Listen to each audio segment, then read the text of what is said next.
Welcome back to Asakusa of a Rogue Hero Anime Review Part 4. Yep, now you're probably thinking, wait, I finished reviewing this season, like the one season the series had. There might be another season. I'm hoping there will be one. Some people basically online hope there will be another one.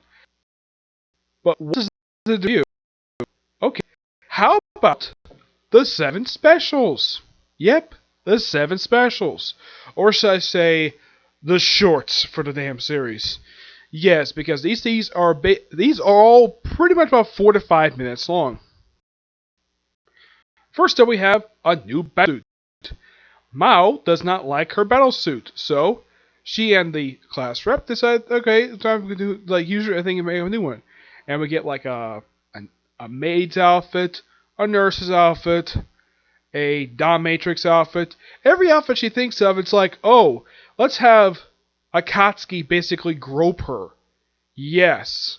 By the way, Akatsuki doesn't physically appear in this one. He actually is his only appearance is an illusion. Yep. Chatsu comes in. Of course, thing ends with her basically in a dominating position, and that's how the thing ends. It's an odd one to say the least. Okay.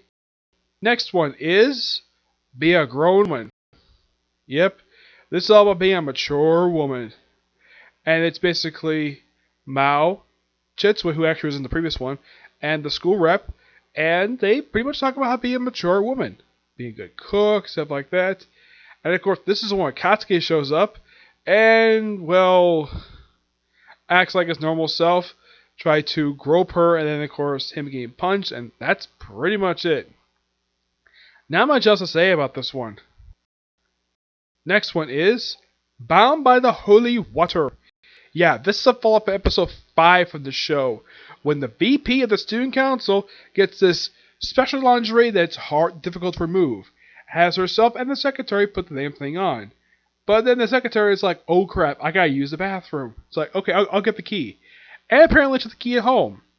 She starts crying and it's like, okay, that's when Katsuki shows up. And it's like, hey, I'll put you two both in the same position. So he does link magic. It's basically the same thing he did back in episode 2 for the series to Mao and Chansaway, except just as a VP, and to basically have both do it at the same time. They do it right in the student council room floor, and of course he takes a bite of her ear, and they both basically urinate on the floor, and then they proceed to beat him up afterwards. Yep. By the way, this is the secretary's only appearance in the entire OVAs. The VP, of course, does return for at least 2 more after this one. Now, the is by the door. Yep, the 3 girls basically. This is, of course, while Akatsuki is being chased by a bunch of people during the swimsuit tag competition. So what the girls do? Go to a hot spring, and it's like just relax for a while. And then Chaozu is like, okay, I'm taking off my swimsuit, basically going completely naked because I feel like it. And then she uses Mao's swimsuit. And it's like trying to get her to do like a massage. She also is groping her. And then all of a sudden Katsuki shows up and then starts groping them and of course massaging them. And of course they try to hit him but he dodges it. And then he's able to give a massage to like all 3 of them at once. And the thing is, despite the fact Chatsu put up a wall barrier, apparently does nothing to him. Yep. Him being a pervert. At least this one for what he did. Nope. Next was ranking battles. So another sexy version. Yeah, this is implied to take place during the final episodes. When in the world this takes place, I have no idea.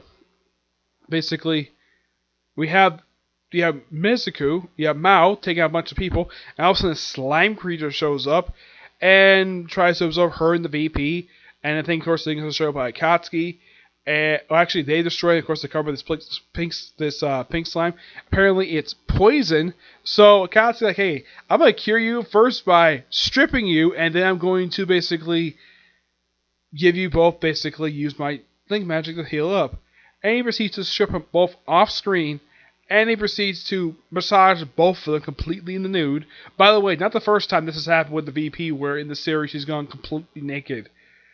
Basically around Akatsuki. She did the same thing in the main series as too. Yep, and after he finishes with them, they proceeds to the rest of the girls, and that's that. Next one is basically before I get to the one I want to really talk about this one. Actually, beautiful demon warrior, Mao.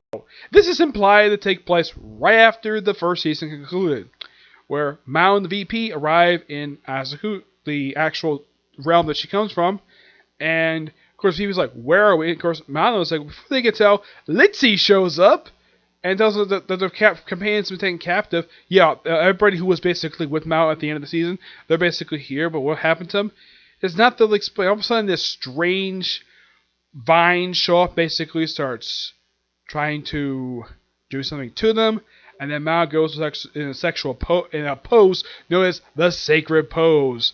Yeah, it's about a mirror, and of course Litzy sees it like, oh no, it's the sacred pose, and VP is like, what? The sacred pose? Yeah, it's a miracle of God, and it has all the creatures go after her because she's in this pose. And then the one thing I didn't like about this particular special is it had a very stupid conclusion. It was all a dream. And Mao basically fell asleep watching late in the anime, and Akatsuki told her, go to sleep. Like, tell her to go to bed and stop watching late anime. Yeah, that's one thing I didn't like about this one was a stupid ending. I mean, I liked what it started off with, because here's the thing. Mao was wearing the outfit she was wearing at the end of the season.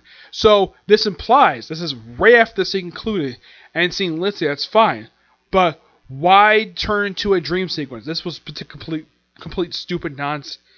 Yep, and by Mao and only Akatsuki appears in the next one. Next one is the Queen's Blade Rebellion versus Asakusa Rogue Hero. Yep, we have a crossover. Yep, a crossover with a completely different series I've never watched. Queen Blade's Rebellion. Well, like the Alliance, it's based upon a series of visual combat novels. Yes, and in case you're wondering, is there anime for this one? Oh yes, and it's a sequel to Queen's Blade. And it's mostly Akatsuki versus the main characters of the series. Well, of the first series, mind you. Where he's going through, like... And, of course, this area looks as the same exact area he was basically back in the pilot episode of the series. And he says about all of them. And he basically defeats all of them single-handedly. One of them trying to use her sacred pose move. He, of course, knocks it. Looked like he punched her in the groin, but it looked like it could have also punched her in her gut. And he takes on Antoinette, the main character of the first series. Yeah, that's her name. And Akatsuki beats her pretty easily by using a sword to slice open her shirt to show off her chest. And then he walks to the portal. It's like, huh, Queen's Blade. Walks right through, and it leads into a promotion for the actual... It has sort of a trailer for the series itself, for this particular one. No mention of Queen's Blade, aside from the line and the characters. Yeah, this was actually okay for the most part. But I think you probably should have a proper crossover, because this basically felt completely out of the blue, and just have, oh yeah, let's have Akatsuki waste the leading characters of another series for absolutely no reason at all. My only guess is the reason why he's able to accomplish this because they mentioned the whole multiple dimensions thing. Yeah, but you're wondering, is that it for this particular series? The answer is yes. Yes. As far as I know, this is it. These particular specials were released 4 months after the season concluded.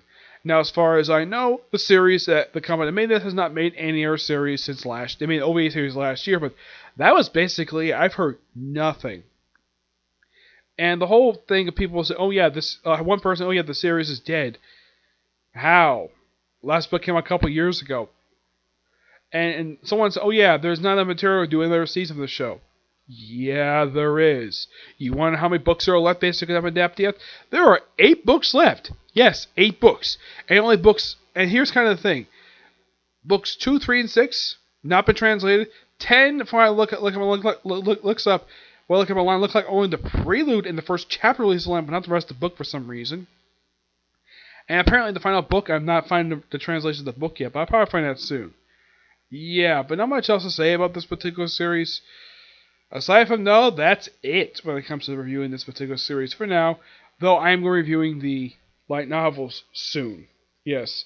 Probably not today. Probably the next couple of days I might get a chance to read the 4th light novel. Why I start with the 4th light novel? Because, well, the anime covered the first 3, so jump to book 4.